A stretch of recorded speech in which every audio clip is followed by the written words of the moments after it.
प्रिय दर्शकों, धर्म ज्ञान चैनल पर आपका स्वागत है। आज मैं आपको शिव पार्वती का एक संवाद सुनाने जा रही हूँ। एक समय की बात है। माता पार्वती ने भगवान शिव से पूछा, स्वामी, मैंने देखा है कि चाहे कितना ही अभागा मनुष्य हो, अगर वह सुबह के समय ब्रह्म मुहूर्त में उठता है तो वह बहुत सुखी रहता है। ऐसा क्यों है? मुझे ब्रह्म मुहूर्त का रहस्य बताइए। तब भगवान शिव ने कहा, हे देवी, मैं आपको इस प्रश्न का उत्तर एक कथा के माध्यम से बताऊंगा। कृपया आप इस कथा को ध्यान पूर्वक सुनना, और जो भी मनुष्य इस कथा को पूरा सुनेगा वह कभी भी इस अवसर को अपने हाथ से जाने नहीं देगा। ब्रह्म मुहूर्त का रहस्य जानकर पूरा जीवन बदल जाएगा। भगवान शिव कथा को सुनाना प्रारंभ करते हैं और माता पार्वती से कहते हैं, बहुत समय पहले की बात है। काशी में दीनू नाम का एक लड़का रहता था। वह लड़का बहुत ही अच्छा था, लेकिन एक गलत आदत थी। वह देर तक सोता रहता था। सुबह उसे जगाने के लिए घर वाले कई प्रयास करते थे, परंतु वह रोजाना सुबह देर तक उठता था। वह लड़का कभी भी 9 बजे से पहले उठता नहीं था। जब वह बालक था तब परिवार वालों ने सोचा कि जब यह बड़ा हो जाएगा तो इसकी आदत में सुधार हो जाएगा, परंतु वह लड़का जैसे जैसे बड़ा होता गया उसकी यह आदत और भी ज़्यादा गहरी होती चली गई। दुनिया इधर से उधर हो सकती थी, लेकिन वह लड़का कभी भी जल्दी नहीं उठ पाता था। उसके पिता उसकी इस आदत से बहुत ज़्यादा परेशान रहने लगे थे। उस लड़के को ढेरों नकारात्मक शक्तियों ने घेर लिया था। वह सभी को पलटकर जवाब देता था और दिन भर उदास रहता था। इसका असर उसके स्वास्थ्य पर भी पड़ रहा था।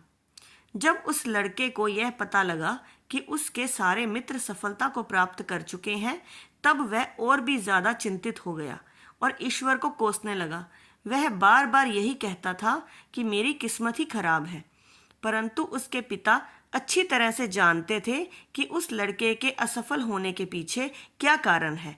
भगवान शिव ने कहा, हे देवी, फिर एक दिन की बात है। उसके पिता को किसी सन्यासी के बारे में पता चला। उसने तुरंत अपने बेटे की समस्या को लेकर उस सन्यासी के पास जाने का निर्णय लिया। सन्यासी को बेटे की आदतों के बारे में बताया और सन्यासी ने कहा कि कल आप अपने बेटे को इस आश्रम में आने को कहिए। फिर उस लड़के का पिता अपने घर की ओर चला गया। उसे पता था कि अगर वह सीधे तरीके से अपने बेटे को सन्यासी से मिलने के लिए कहेगा तो वह कभी तैयार नहीं होगा। उसने अपने बेटे को अपने पास बुलाया और कहा, तुम्हारे सारे मित्र जीवन में सफलता प्राप्त कर चुके हैं, क्या तुम सफल नहीं होना चाहते हो? लड़के ने उत्तर दिया कि जरूर पिताजी, परंतु जब भी मैं अपने मित्रों से उनकी सफलता का रहस्य पूछता हूँ तो वे मुझे कुछ नहीं बताते हैं। भगवान शिव ने कहा, हे देवी, फिर उसके पिता ने कहा कि मुझे यह रहस्य पता चल गया है कि वह सभी क्यों सफल होते जा रहे हैं। तब उस लड़के ने बड़ी उत्सुकता से पूछा, क्या पता चल गया है पिताजी? कृपया करके आप मुझे बताइए। उसके पिता ने कहा कि कल सुबह तुम्हें एक सन्यासी के आश्रम में जाकर उनसे मिलना है। यदि तुम वहां पर समय से पहुंच गए तो वह सन्यासी तुम्हें ऐसा मंत्र बताएंगे जिससे तुम सफल हो जाओगे, परंतु एक समस्या है। लड़के ने कहा कि पिताजी, मैं कल पूरी रात जागता रहूंगा और सुबह सन्यासी से मिलकर आऊंगा। उसके पिता ने कहा कि ठीक है, तुम वहां जाकर उस सन्यासी की आज्ञा को मानना। पिता की बात सुनकर वह लड़का बहुत अधिक खुश हुआ। जीवन में पहली बार रात्रि में वह जागता रहा, परंतु थोड़े ही समय में उसे नींद आ गई और वह सो गया। फिर अगली सुबह जब वह उठा तो उसे पता चला कि सन्यासी से मिलने का समय समाप्त हो चुका था। उसके पिता ने लड़के की तरफ देखा और कहा कि तुम जीवन में कभी सफल नहीं हो पाओगे, जाओ और जाकर सो जाओ। पिता की यह बात सुनकर उस लड़के को बहुत दुख हुआ। उसने मन ही मन स्वयं को चुनौती दी कि कल सुबह वह सन्यासी से मिलने अवश्य जाएगा। उसने अपने पैर में एक छोटा सा घाव बना लिया, जिससे दर्द के कारण उसे रात भर नींद नहीं आई। भगवान शिव ने कहा, हे देवी, यह ऐसा पहला अवसर था जब उसने अपने जीवन में पहली बार सूर्योदय देखा था। वह तुरंत ही तैयार होकर सन्यासी से मिलने के लिए चला गया। आज उसका अनुभव कुछ अलग ही था। वह बेहद शांत महसूस कर रहा था। चलते चलते वह लड़का जैसे ही सन्यासी के आश्रम में पहुंचा तो वहां पर उसने देखा कि सन्यासी और उसके सभी शिष्य ध्यान लगाकर बैठे हुए थे। भगवान शिव ने कहा, हे देवी। फिर जब ध्यान का समय समाप्त हुआ तब लड़का उस सन्यासी के पास पहुंचा और उन्हें प्रणाम करते हुए बोला कि आपके पास कोई ऐसा मंत्र है जिससे मैं सफल हो सकता हूँ? कृपया करके मुझे वह मंत्र बताइए। मैं भी अपने मित्रों के समान सफल होना चाहता हूँ और अच्छा जीवन जीना चाहता हूँ। भगवान शिव ने कहा, हे देवी। फिर सन्यासी मुस्कुराए और बोले, अच्छा, तो तुम वही बालक हो। तुम्हारे पिताजी मुझसे मिलने आए थे और उन्होंने तुम्हारे विषय में मुझे सब कुछ बता दिया था। मैं तुम्हें वह मंत्र अवश्य बता देता, परंतु अब लड़के ने जैसे ही परंतु शब्द सुना तो लड़का घबरा गया। उसने पूछा, परंतु क्या गुरुदेव?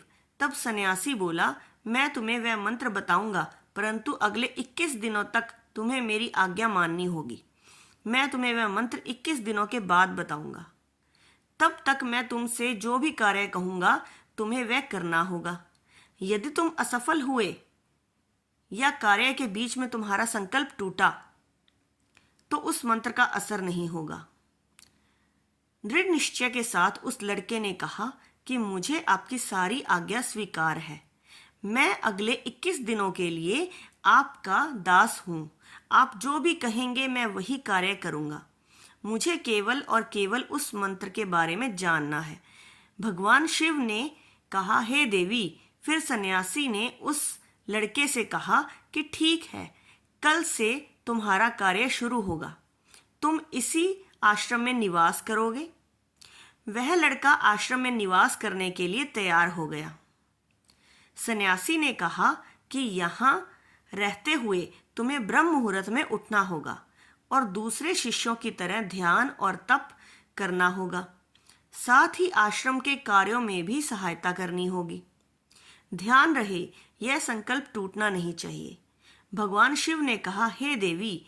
अब लड़का सन्यासी की बात से सहमत हो गया और अगले दिन से उसके कार्य के दिन की शुरुआत थी। इस बार उसने दृढ़ निश्चय किया, परंतु 1 सप्ताह बीतने के पश्चात ही उसका संकल्प टूट गया और वह 8वें दिन देर तक सोता रहा। जब वह नींद से जागा तो उसने कहा कि मुझसे कितनी बड़ी भूल हो गई है। वह रोते हुए सन्यासी के पास पहुंचा और कहने लगा कि हे गुरुदेव, मेरा संकल्प टूट गया। अब मैं जीवन में कभी सफल नहीं हो पाऊंगा। सन्यासी ने उसे समझाते हुए कहा कि एक बार फिर से शुरुआत करो, फिर से संकल्प करो। फिर लड़के ने सन्यासी से पूछा कि सुबह उठना इतना आवश्यक क्यों होता है और यहाँ पर सभी लोग इतनी जल्दी क्यों उठ जाते हैं? भगवान शिव ने कहा, हे देवी। तब सन्यासी ने लड़के को समझाते हुए कहा कि सुबह यानी ब्रह्म मुहूर्त में उठने के पीछे बहुत बड़ा विज्ञान छुपा हुआ है। लड़के ने कहा कि कृपया मुझे वह विज्ञान बताने की कृपा करें। सन्यासी ने कहा कि रात्रि को 4 पहर में बांटा गया है। पहला रुद्रकाल, जिसका समय शाम 6 बजे से लेकर 9 तक होता है। दूसरा राक्षस काल, जिसका समय रात्रि 9 बजे से 12 बजे तक होता है। तीसरा गंधर्व काल, जिसका समय रात्रि 12 बजे से 3 बजे तक होता है। और सबसे अंत में जो पहर आता है उसे मनोहर काल कहते हैं। इस समय को ब्रह्म मुहूर्त या अमृत बेला के नाम से भी जाना जाता है। इसका समय भोर 3 बजे से सुबह 6 बजे तक होता है। यह वह समय होता है जब पूरे संसार की नकारात्मक शक्तियां निष्क्रिय अवस्था में होती हैं और सकारात्मक शक्तियां सक्रिय होती हैं। ब्रह्म मुहूर्त अर्थात देव मुहूर्त। ब्रह्म मुहूर्त का अर्थ देवताओं का समय होता है। भगवान शिव ने कहा, हे देवी। वह सन्यासी आगे कहता है, इस समय देवता धरती पर विचरण कर रहे होते हैं और जागृत मनुष्य पर उनका बड़ा ही सकारात्मक प्रभाव पड़ता है। ब्रह्म मुहूर्त ऐसा समय होता है जिसमें मनुष्य का मस्तिष्क बिल्कुल खाली होता है, जिसमें किसी प्रकार के कोई विचार नहीं होते हैं। और जब इस समय व्यक्ति अपनी पुस्तक खोलकर पाठ का अध्ययन करते हैं तो उन्हें सब कुछ जल्दी जल्दी याद भी हो जाता है और यह लंबे समय तक याद रहता है। यह ऐसा समय है जिसमें हम ज्ञान को समझने का प्रयास करते हैं। इस कारण आश्रम के सभी शिष्य और संसार में बहुत से ज्ञानी लोग ब्रह्म मुहूर्त में ही उठ जाते हैं। प्राचीन काल में रोशनी का कोई स्रोत न होने के कारण लोग अपने दिन का समापन सूर्यास्त के साथ और आरंभ सूर्योदय के साथ करते थे। यह एक तरीका है जिससे मानव जीवन प्रकृति के साथ तालमेल बनाकर चलता है। भगवान शिव ने कहा, हे देवी।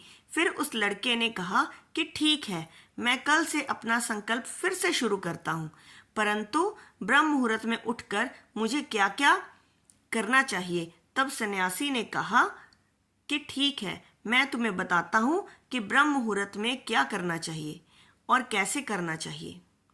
सबसे पहले उठकर धरती माता पर पांव रखने से पहले धरती माता को प्रणाम करना चाहिए और अपनी दोनों हथेलियों को देखना चाहिए और ईश्वर को धन्यवाद देना चाहिए कि उन्होंने तुम्हें आज का सूर्योदय देखने का अवसर दिया है। इसके बाद नित्य कर्म और स्नान करने से शरीर की ही नहीं बल्कि मन की शुद्धता भी बढ़ती है। स्नान करने के पश्चात ध्यान की प्रक्रिया होती है। ब्रह्म मुहूर्त में ध्यान की अवधि 21 दिन तक होती है। इस विधि का उपयोग तब किया जाता है जब आप अपनी कोई मनोकामना की पूर्ति चाहते हैं। यह ऐसा समय होता है जब व्यक्ति अपने आज्ञा चक्र को सक्रिय करने पर काम करते हैं। भगवान शिव ने कहा, हे देवी। आगे वह सन्यासी कहता है, आज्ञा चक्र दोनों भुवों के बीच होता है। यह संकल्प का स्थान भी कहा जाता है। अगर इस चक्र पर ध्यान केंद्रित किया जाए और अपनी मनोकामना को बार बार दोहराया जाए तो मात्र 21 दिनों के भीतर वह मनोकामना पूरी हो जाती है। अगर आपके मन में कोई अधूरी मनोकामना है और आप उसे पूरी करना चाहते हैं, तब सबसे पहले उस मनोकामना का स्पष्टीकरण कर लें। आपको क्या करना चाहिए यह निर्णय अवश्य कर लें। इसके बाद ध्यान की विधि को शुरू करें। ब्रह्म मुहूर्त में स्नान के बाद एक ऐसा स्थान चुनें जहां पर वायु का प्रवेश हो। ध्यान में शुद्ध प्राण वायु का होना आवश्यक होता है। ध्यान की मुद्रा में रीढ़ की हड्डी सीधी होनी चाहिए, साथ ही गर्दन भी सीधी होनी चाहिए। सुखासन की अवस्था में दोनों हाथों को घुटनों पर रखकर आंखें बंद करके बैठ जाएं। हाथों की मुट्ठी को बंद कर लें और 2-3 मिनट तक बिल्कुल शांत हो जाएं। जब आपका शरीर स्थिर हो जाए और श्वास भी शांत हो जाए, तब उसके बाद अपना सारा ध्यान आज्ञा चक्र पर लगाएं। इस दौरान लंबी गहरी सांस लें और सांस को रोक कर रखें। इस समय आप अपनी इच्छा को मन ही मन दोहराएं और अपने मन से इष्ट देव और देवी देवताओं और गुरुजनों का चिंतन करें। भगवान शिव ने कहा, हे देवी। उस सन्यासी ने कहा, जब सांस को रोकना कठिन हो जाए तब धीरे धीरे सांस को बाहर की ओर छोड़ो। सांस को नाक से भरें और मुख से बाहर छोड़ें। इस प्रक्रिया को 3 से 4 बार प्रतिदिन दोहराएं। ऐसा प्रतिदिन करने से आपकी जो मनोकामना है वह अवचेतन मन तक अवश्य पहुंच जाएगी और इच्छा पूर्ति जल्दी होगी। आज्ञा चक्र सक्रिय होता है और हमारी आज्ञा को पूरा करता है।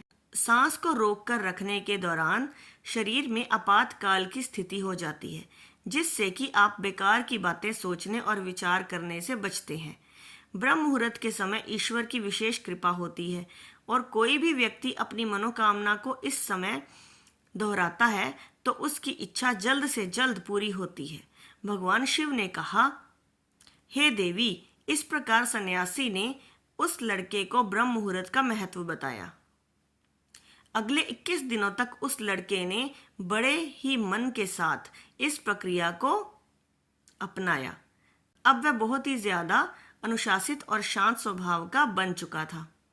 उस लड़के ने जैसे ही अपना संकल्प पूरा कर लिया, उसके बाद वह लड़का बड़े ही प्रसन्न भाव से सन्यासी के पास पहुंचा और कहने लगा, हे गुरुदेव, मैंने 21 दिनों का संकल्प पूरा कर लिया है। अब कृपया मुझे सफल होने का मंत्र बताइए। तब उस सन्यासी ने मुस्कुराते हुए कहा कि पिछले 21 दिनों से जो अभ्यास तुम करते हुए आ रहे हो वही तुम्हारी सफलता का मंत्र है। जो व्यक्ति ब्रह्म मुहूर्त में उठकर ध्यान प्रक्रिया को सही से करते हैं वह जीवन में कभी असफल नहीं हो सकते।